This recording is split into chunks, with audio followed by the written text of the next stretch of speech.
Okay, so we're going to start with pharmacogenetics. And what's pharmacogenetics? So it studies the relationship between the effect of a therapy with any drug and genetics. Yeah. So I'm sorry the title stayed in Spanish, but what I wanted to show is right now, most of the time you have something and you go to the doctor and then he says, take pill A, and then you try it and it doesn't help. You go back and you say it didn't work. Okay, let's give you B, and then you go back and it's C. Okay, C was the right one. So the ideal would be that you would go to the doctor, have some kind of a test, and he would know right away, I have to give you pill C, and that's what's going to help you. You see, many drugs help some patients, but many patients are not helped by the therapy. And think about, the stress. Some patients really have to make economical effort to be able to pay the drugs. And then the adverse effects of the drug that didn't help. I mean, if it helped, okay, you take the risk, but it didn't help. So here you see for different type of treatments, the amount of people that are not helped by that kind of therapy. So it would be really good to have something to predict that. So there's been drugs in the market that even had to be taken out of the market again because suddenly they made a connection that the drug was killing sometimes patients. And maybe if it would be possible to find out which patient is going to die with therapy with Vioxx, then you don't give that patient that drug, but the drug in itself might be good for the other 80% of the patients, for example. It's just that you have an idea of the relevance of this. In the US, there's 2 million severe drug reactions per year. 137,000 people die because of a treatment they got, which didn't help them or helped them a little bit, but gave them something else for which they died. It's responsible for about 70% of hospital admissions. So, I mean, I think it's really worthwhile thinking about what can we do to reduce all these severe adverse effects so that we will help more people. And okay, I'm sorry, the last sentence is in Spanish. 16% of the 1,200 drugs that are approved in the market cause severe adverse effects. So precision medicines or personalized medicines, it would be nice if you could not wait until you're sick to start treating, but you could do a lot more prevention and screening and then carry on the therapy with the right drug. So what can you do? And there's already developments in direction precision medicine. The ideal or the goal is to have a type of medicine which will be predictive, preventive, preemptive, and participatory. So in new models that are being used in the US, like Dr. Olnish, who was mentioned this morning, and some other doctors, they're talking about involving more the patient in the decision-making, more participatory. And giving the patient exactly what he needs. So when you take a drug, I'm sorry, a lot of Spanish left on the slides. I have used this in Spanish. When you take the drug, there's a lot of factors which will determine exactly if it will have a good or a bad effect. It depends. Is it going to the tissue you wanted, or is it going everywhere else and you just get a little bit in your tissue that you needed the drug? Is the drug eliminated really fast because you have a fast metabolism for this drug? And so you actually should take 3 times as much as other patients because you're eliminating it right away. And there's a lot of steps where you can measure things to decide what would be the optimal concentration of the drug and what's the best drug for you. Because you want to have a lot of efficacy and not have that much toxicity. I realized just now we wanted to have the question session. Do you want me to keep on or ask the questions now? Keep on? Okay, I'll keep on. You see the ideal thing would be for drugs to have a big window, a therapeutic range, so that they're efficient at a wide range of concentrations before giving you a toxic effect. But there is drugs that have a very narrow window, so it's really difficult to decide how much should the patient get. This is shown also here. I'll give you an example with asthma therapy. So for some asthma therapies to work, they have to interact with the so-called adrenergic receptor beta 2, yeah? And there's patients who have in the sequence of the gene of the adrenergic receptor beta 2, a G. One of the letters is a G. And some other patients have an A. And I just picture that like this. So this letter change leads to a change in the conformation of the protein. So it has another form. I picture that as a square and as a triangle. And the therapy, albuterol, fits very nicely into the square-shaped protein. But it cannot, okay, it's an animation. Will it play? And it will lead to bronchodilation. Oh, wait. Which is what you want to have.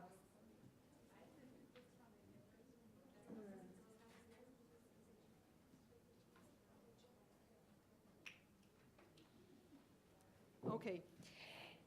So that is what you want. But if the patient has a G on that receptor, then the albuterol cannot interact with the receptor and you won't have any bronchodilation. So it's bad for the patient. He can spray as much as he wants, it won't help. This is just to visualize the effect. This is not a mutation, it's just a difference. Some of you have a G in this receptor, some of us have an A. It's just that way, yeah?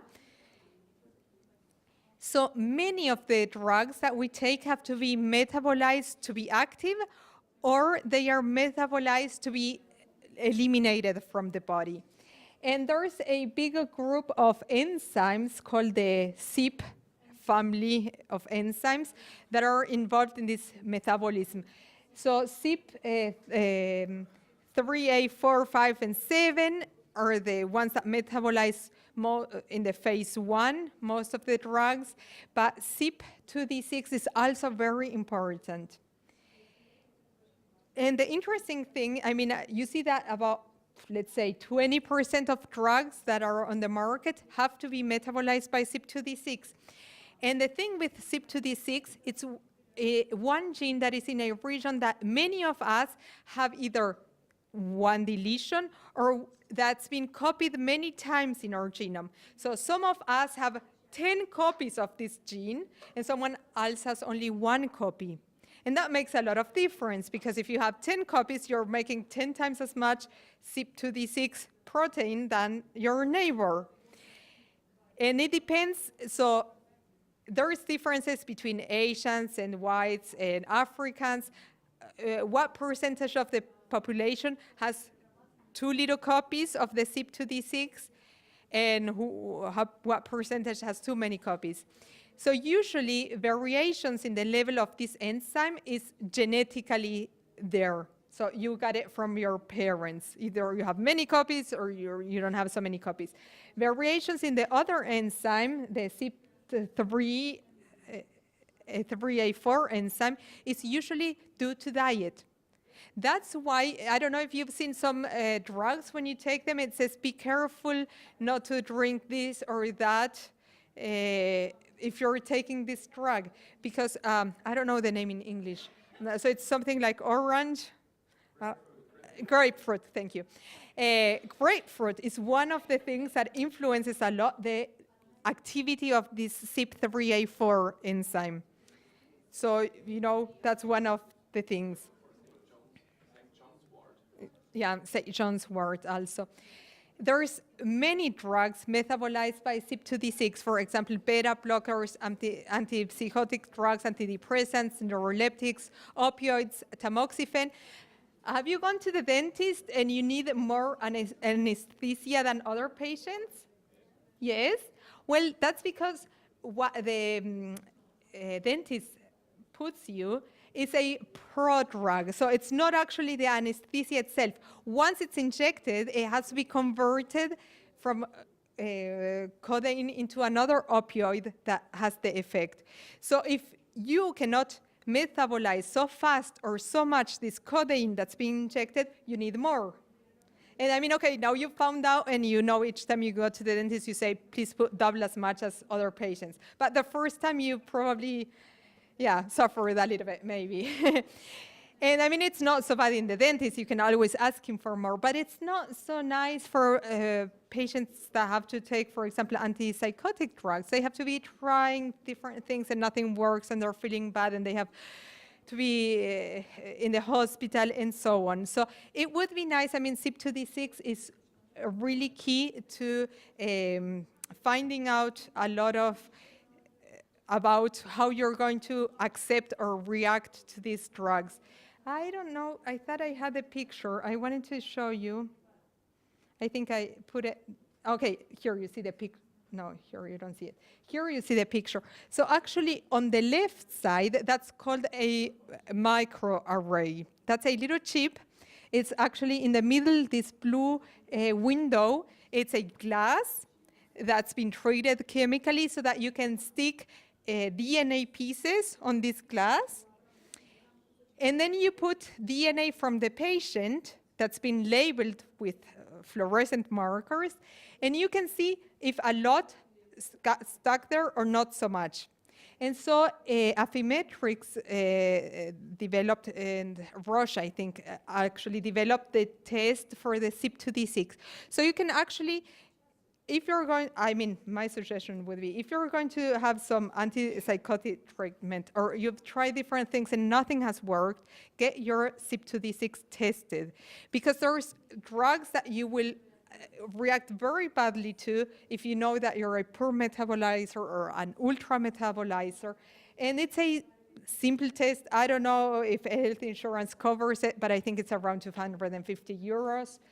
And then you know, okay, I am like this, and I should not take this drug, or I should take this one. Where were we? Okay, so this is a new finding that was published a couple of months ago.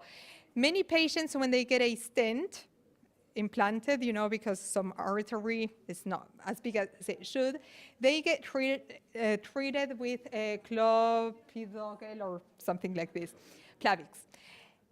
The thing is that Plavix has to be metabolized to be bioactive by the CYP2C19 enzyme.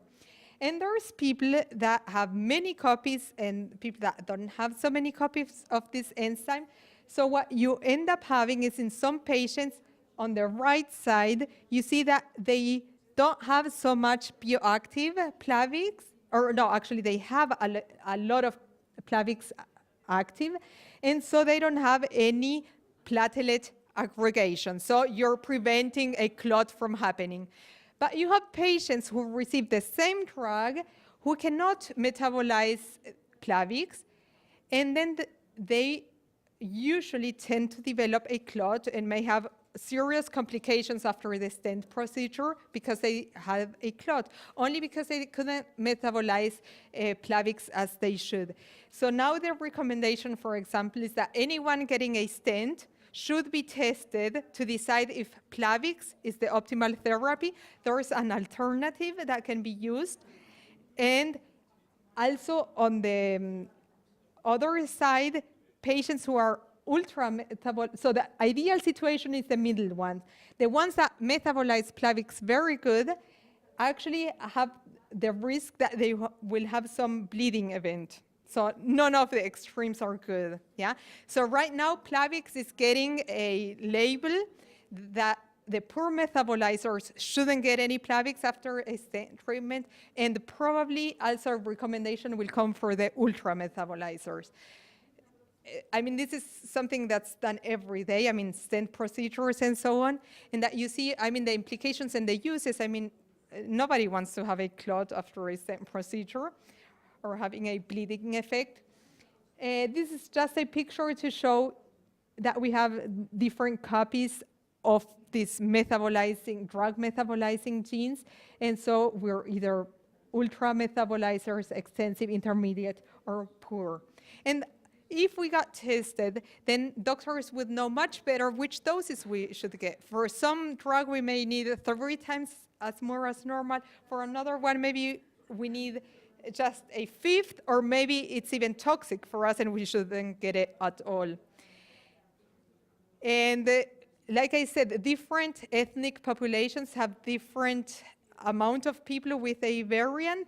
So also, if you're a doctor in practice, maybe you think, okay, this is not so important. I shouldn't care about CYP2D6. For example, let's say an Asian doctor. Only 1% of the population is ultra metabolizer for CYP2D6.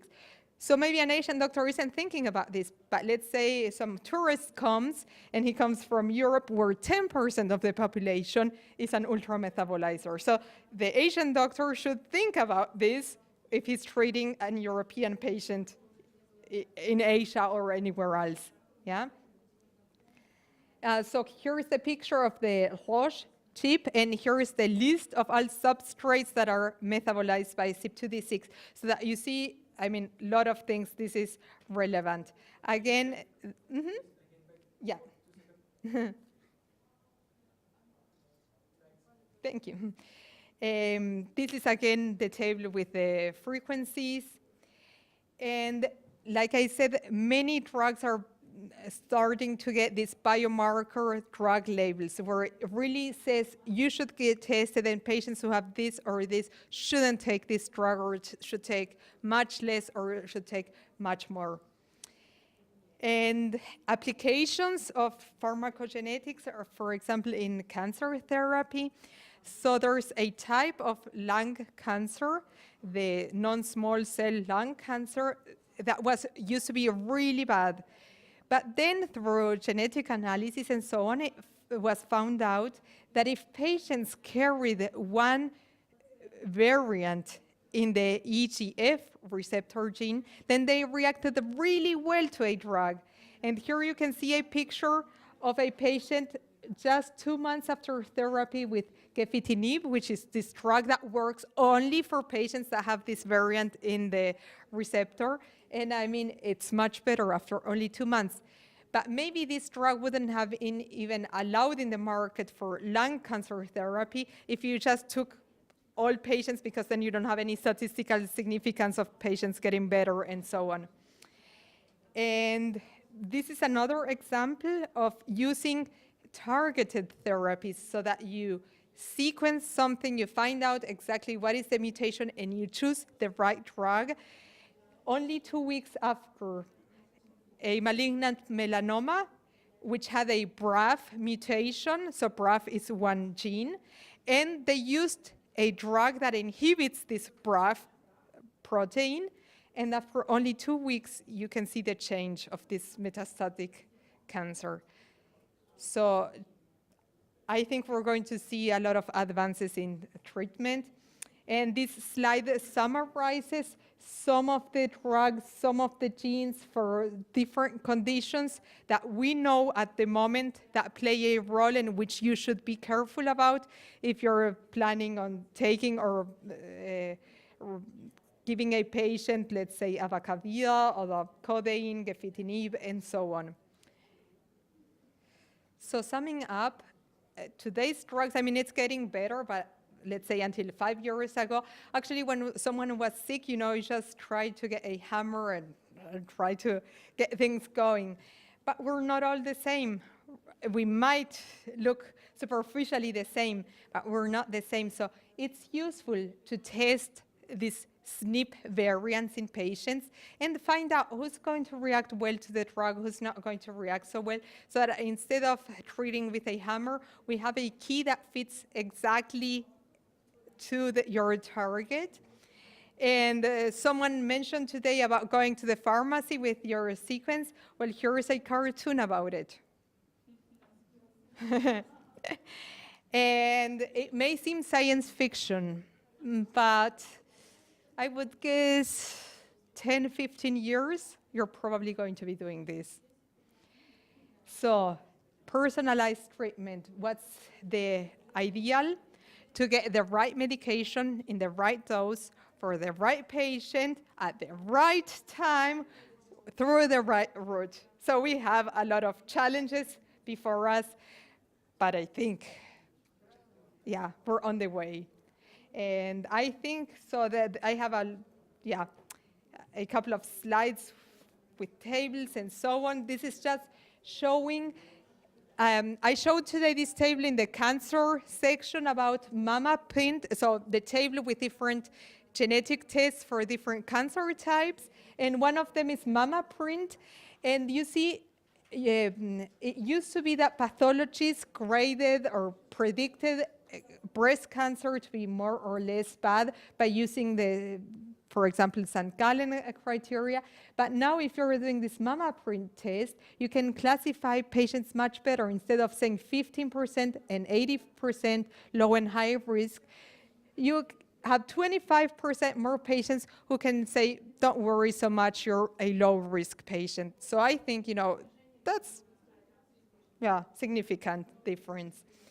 And I like this quote from von Goethe.